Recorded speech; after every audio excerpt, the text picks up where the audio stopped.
And now we are going to change to Jean Baptiste.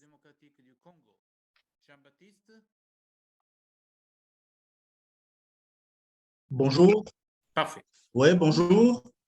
Parfait. J'espère que vous m'entendez. Je suis Jean Baptiste Ndundu. I am Jean Baptiste Ndundu. I am here in Kinshasa, DRC. I am a member of the Council of the ICMICA in Congo. But before that, I was the member of the Electoral Commission, Independent Electoral Commission, and I was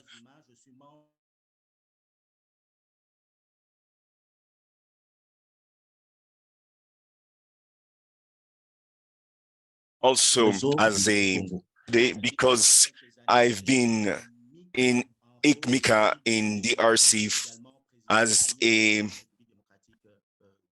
and also as a former member of IMCS in DRC. My experience span over 30 years today.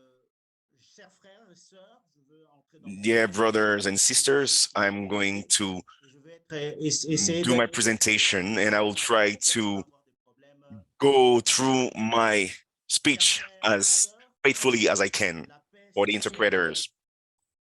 Dear brothers and sisters, peace be with you. It is always a pleasure for me to share as part of Pax Romana. It is a space where Christian fraternity is actualized. I therefore greet you all again, my brothers and sisters, wherever you may be, especially our brothers and sisters from Ukraine.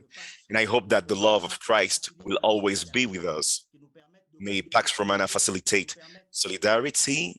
May it allow us to communicate, to listen, to express ourselves, and to act in favor of one another.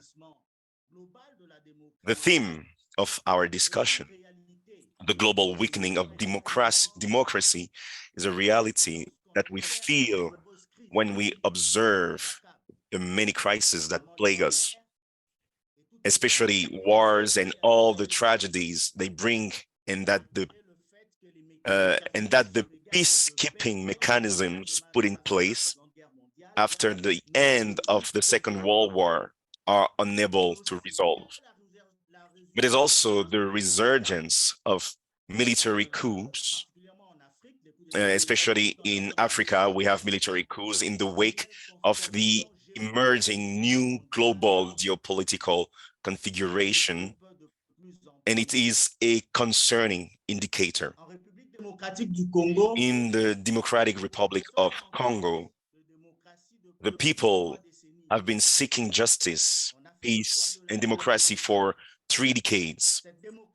We chose democracy, and that democracy at the time was perceived as the solution to our misery and dictatorship. Was seen as a way to get rid of a head of state, seen as the main obstacle to the prosperity of the country and to our well-being. But faced with the obstacles, we understood that democracy was a process. That's why we love to speak about democratization, because we see democracy as an ideal rather than as an objective.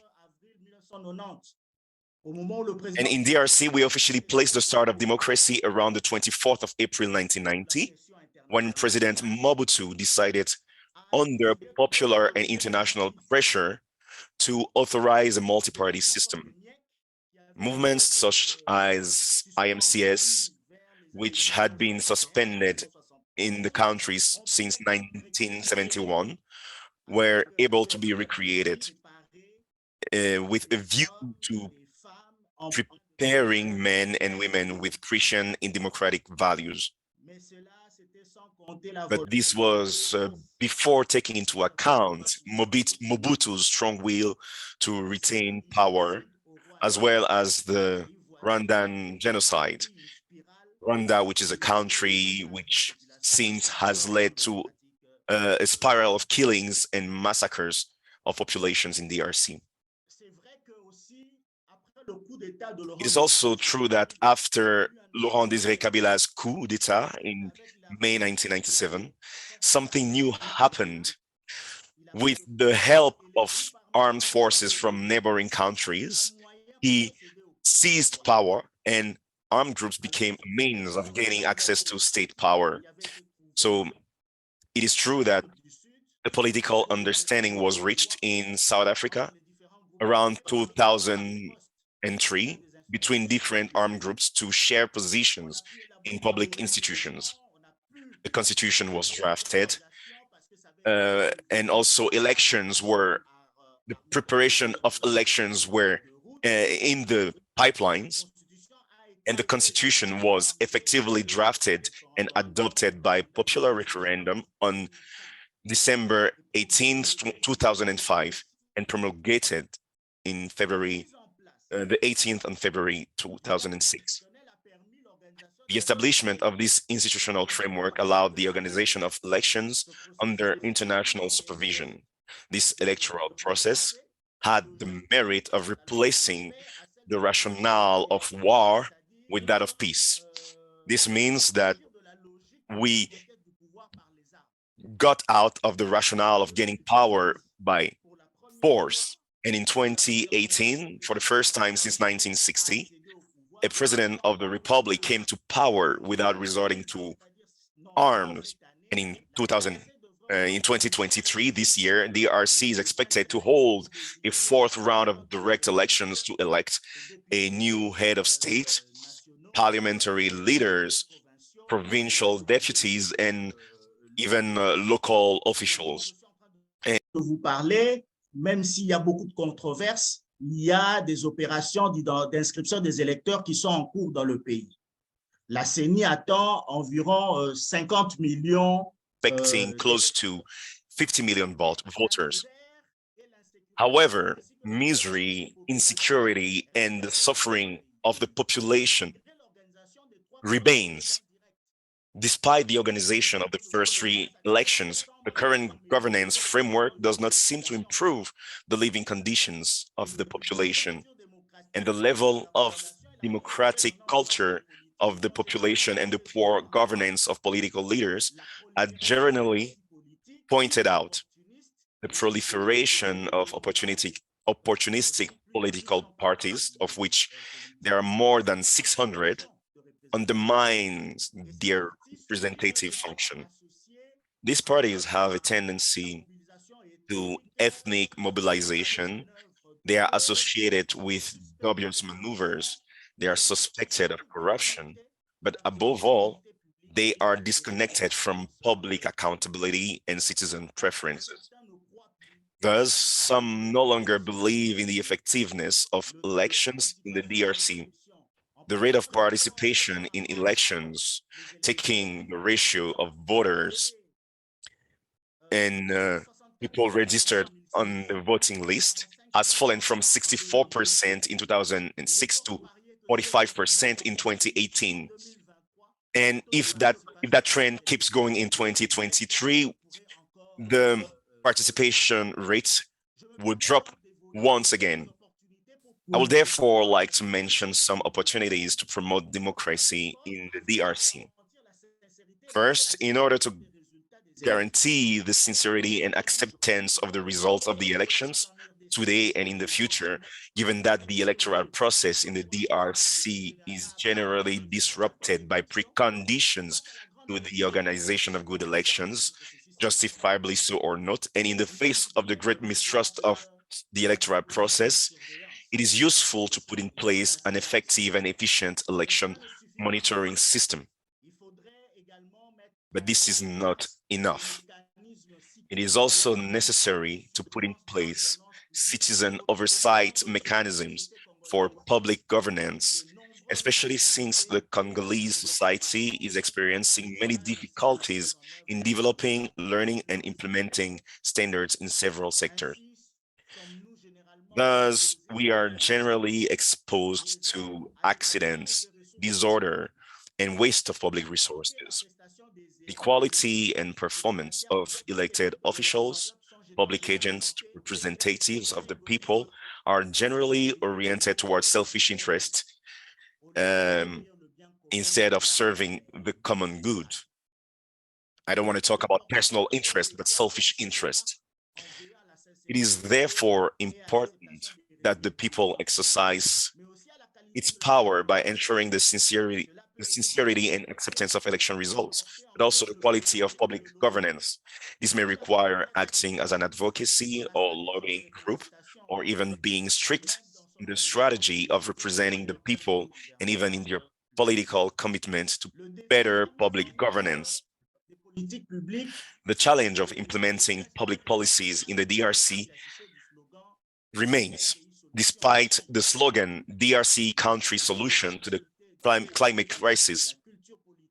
Improving the quality of public debate and political culture is a way to build appropriate and consensual standards, including the electoral system. But the essential conditions for this to work is that this freedom of expression, of thought, and especially the freedom of press be committed to justice and truth. In the era of social networks in the DRC and technological advances, truth is an endangered species. Lack of patriotic love and the absence of empathy create or give ways to cybercrime, various aggressions, but also racial, ethnic, and tribal conflict. Even the fight against corruption, which has a chance of success through sound management of the common good, is marked by communitarianism, tribalism, selfishness, and egocentrism. This fight or struggle, therefore, loses both its flavor and its relevance. Finally, the destabilization of DRC by the deployment of armed men and groups also affects the promotion of democracy insofar